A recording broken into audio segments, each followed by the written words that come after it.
Benvinguts una setmana més a l'Esport, avui per recollir tot el que ha succeït aquest cap de setmana i comencem amb en Xavi Ballesteros. Bones, Xavi. Molt bona nit. I bones notícies, perquè sembla que el Sant Pep, no, el Sant Pep ja és equip de Lliga EVA, no? Estic bastant d'acord amb tu, sembla, perquè té la plaça i, per tant, té el dret a jugar la Lliga EVA l'any vinent i ara falta allò que s'ha complert en la pista, ara falta complir els despatxos. Per tant, feina per l'Emiliano Ramírez i la seva directiva per fer aquest pas endavant, aconseguir els diners per poder fer front a aquesta plaça de Lliga EVA. Si et sembla, anem a repassar les imatges que es va viure en aquesta final a 4 de la Lliga de la Copa Catalunya a Salou, aquesta fase final, i el partit clau era aquest, el que estem veient imatges. El Sant Josep jugava contra el Roser. Qui guanyava pujava a la Lliga EVA i el conjunt parroquial, el conjunt de Sergi Vives, que va fer una autèntica exhibició. La primera part ja guanyava de 20 punts contra un Roser liderada per Xavi Assalit, l'ex-ACB, que no va poder fer absolutament res, molt ben defensat pel conjunt de Sant Josep. Aquí veiem Gerard Blat, que va fer un recital també en el partit, i amb la plaça ja assegurada de la Lliga EVA, el Mataró havia guanyat a la Universitat de Vic, ahir es va disputar la final d'aquesta Copa Catalunya, on el Mataró, amb molts ex-badalonins i molts badalonins, com és el cas de l'entrenador, l'Alberto Peña, o el Marc Rubio, o el Quim Frank, o el mateix Darío Navarro, que va ser l'MVP, va acabar guanyant. Per tant, victòria del conjunt del Mataró, però la plaça de Lliga EVA pel Sant Josep i pel conjunt mataroní. Molt difícil, i la veritat és que tot el treball que hi ha darrere, vull felicitar el meu staff tècnic, a tots els jugadors, hi ha molta feina, no us podeu ni imaginar amb la passió que ho hem fet i res, és que aquests moments difícils. Competir, a més, amb gent tan jove, amb tanta actitud, ganes, és molt complicat. S'ha de celebrar, s'ha de disfrutar, i avui, per sort, jo crec que el partit s'ha trencat molt ràpid i ho hem pogut disfrutar una miqueta.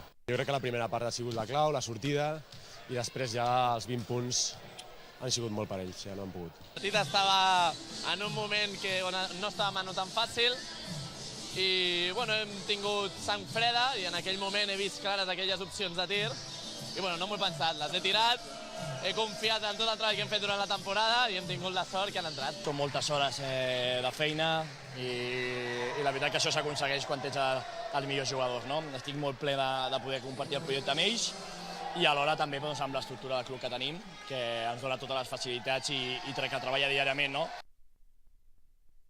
I més bones notícies, Xavi, perquè si el Sant Pep puja a la Lliga EVA, agafa el relleu del Sant Pep Maristes Ademar, que pujarà a aquesta Copa Catalunya. I això vol dir que Badalona continua creixent en aquest top. Si era ja el bressol del bàsquet, cada vegada ho és més, amb diferència a la resta de ciutats de Catalunya i podríem dir d'Espanya, pràcticament, perquè el Sant Josep, que es converteix en el segon millor equip de la nostra ciutat, a Lliga EVA, veurem el suport que hi ha, evidentment, de la ciutat de Badalona perquè pugui aconseguir aquesta plaça d'EVA, i el Maristes Ademar, que va fer també una exhibició.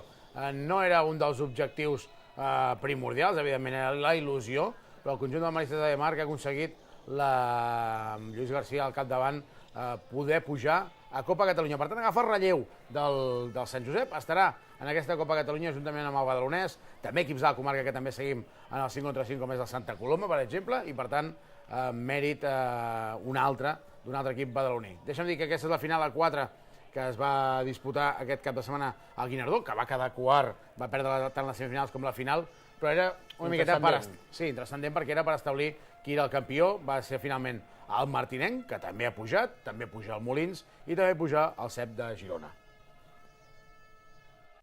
La temporada, ara mateix et dic de nou, perquè hem acabat així una miqueta amb aquestes derrotes, però realment excel·lent, vull dir, hem estat molt bé en els entrenaments, s'ha notat després els partits, evidentment, hem fet molt bona temporada. Vam tenir al principi de temporada moltes baixes, que això sí que, pensàvem que ens marcaria més, que podíem perdre més partits al principi, no va ser així, vam aguantar i hem acabat la temporada, tot i aquestes derrotes ara al final, molt bé, la veritat. Una temporada magnífica, l'objectiu era pujar a Copa, ho hem aconseguit, vam jugar la fase amb els altres segons, també vam guanyar i al final, aquesta final a 4 era un premi, l'objectiu està més que aconseguit i bé, ja et dic, veníem aquí a disfrutar-ho. I passem ara a categories femenines, perquè també el bàsquet Llefià, que està en promoció d'ascens i que va tindre una de bona i una de dolenta aquest cap de setmana. Sí, la veritat és que el conjunt de Toni Madrid està fent una feina sensacional des de fa molts anys en el club de Llefià, i aquesta és la rúbrica, no? Una plantilla amb molta gent de la casa, jove, que ha fet un salt endavant. Aquesta doble jornada, perquè es va jugar dissabte i també diumenge, va guanyar d'un contra el Sant Ignasi en el partit disputat al pavelló de Llafia, va perdre, en canvi, d'una diferència una miqueta més àmplia en el partit de la pista barcelonina. Per tant, cap de setmana següent torna a haver-hi doble jornada i lluitant per la fase d'ascens aquesta primera catalana. I més bones notícies, perquè ara parlem de Sots 21 preferent i tenim, i aquí a Badalona, a més, que es va jugar el Círcul campió de Catalunya en aquesta categoria. Sí, veiem les imatges aquí, un Círcul catòlic que està fent molt bé les coses. En aquest sub-21 preferent van ser campions.